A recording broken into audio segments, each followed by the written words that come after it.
పెద్ద కుటుంబంలో వచ్చారు, చిన్నతనం అన్నీ చూశారు, షడ్రుచులు చూశారు, పేదరికం చూశారు, ఉన్నత వర్గాన్ని అన్నీ చూశారు కదా. మీరు ఒక ప్రొఫెసర్ అయిన తర్వాత యూనివర్సిటీలో ఎవరైనా పేద విద్యార్థులు ఉంటే వారి ఉన్నతి కోసం కావచ్చు, వాళ్ళ బాగు కోసం కావచ్చు, ఏదైనా ఆర్థిక సాయం చేయడం కానీ, వాళ్ళని ప్రోత్సహించడం కానీ అలాంటి కార్యక్రమాలు ఏమైనా చేసేవారా?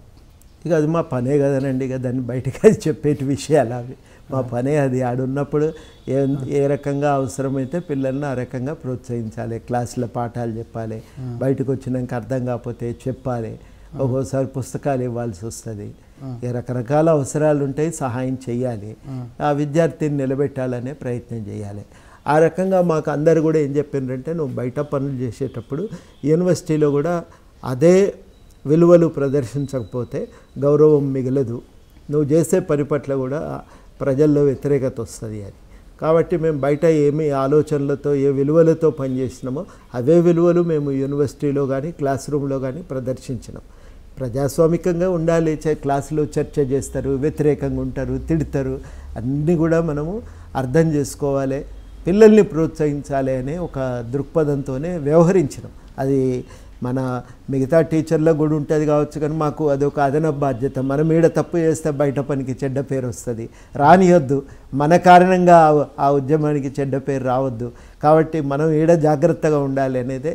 క్లాసులు ఎగ్గొట్టకుండా మనం సమయానికి క్లాస్ రూమ్కి వెళ్ళి కొంత చదువుకొని పిల్లలకు అవసరాన్ని పూర్తి చేసి వాళ్ళ ఎదుగుదలకు సహాయపడాలి. అక్కడ పని బయట పనుల కారణంగా అక్కడ లోటు రానియొద్దు, అక్కడ మనం చేసే పని తక్కువ చేసుకోవద్దు, ఆ పని అంతే సీరియస్గా తీసుకోవాలి అనే ఆలోచనతో అక్కడ శ్రద్ధతోని టైం ఇచ్చి మిగతా వాళ్ళు పూటెగ్గొట్టినా మేము ఆడ కూర్చొని మొత్తానికి అన్ని పనులు సమయం ప్రకారం టైం టేబుల్ ప్రకారం ఓ పని అవసరమైతే ఎక్కువ చేసైనా మొత్తం మీదనైతే అక్కడ చెడ్డ పేరు రాకుండా జాగ్రత్త పడవలసి వచ్చింది. లేకపోతే చాలా బయట ఇబ్బంది అయ్యేది. పొలిటికల్ సైన్స్ ప్రొఫెసర్ కదా సార్ మీరు? అవును అవును సార్. మీరు అంటే తెలంగాణ ఉద్యమంలో చాలా ఉధృతంగా ఉన్నప్పుడు మీరు కీలకంగా ఉండేవారు కదా. అప్పుడు మీరు ప్రొఫెసర్గా ఉన్నప్పుడు అటు యూనివర్సిటీలో విద్యాబోధన చేయాల్సి వచ్చేది కదా.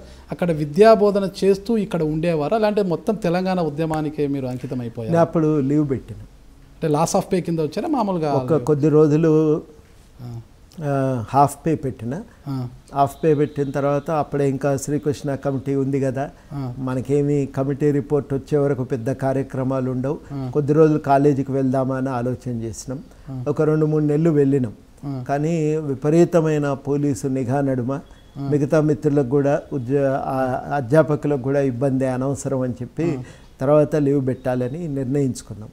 మళ్ళీ హాఫ్ పే లీవ్ పెడితే యూనివర్సిటీ వాళ్ళు ఏమన్నారంటే, నీకు నష్టం జరుగుతుంది, ఉద్యమానికి నష్టం జరుగుతుంది, నువ్వు లాస్ ఆఫ్ పేలో పోవాలి అని వాళ్ళు మిత్రులు సూచన చేసినారు. యూనివర్సిటీ వాళ్ళు ఏమనలేదు, మిత్రులు సూచన చేస్తే ఇది లాస్ ఆఫ్ పే మీదనే 3 సంవత్సరాలు లాస్ ఆఫ్ పేలో ఉన్నాను.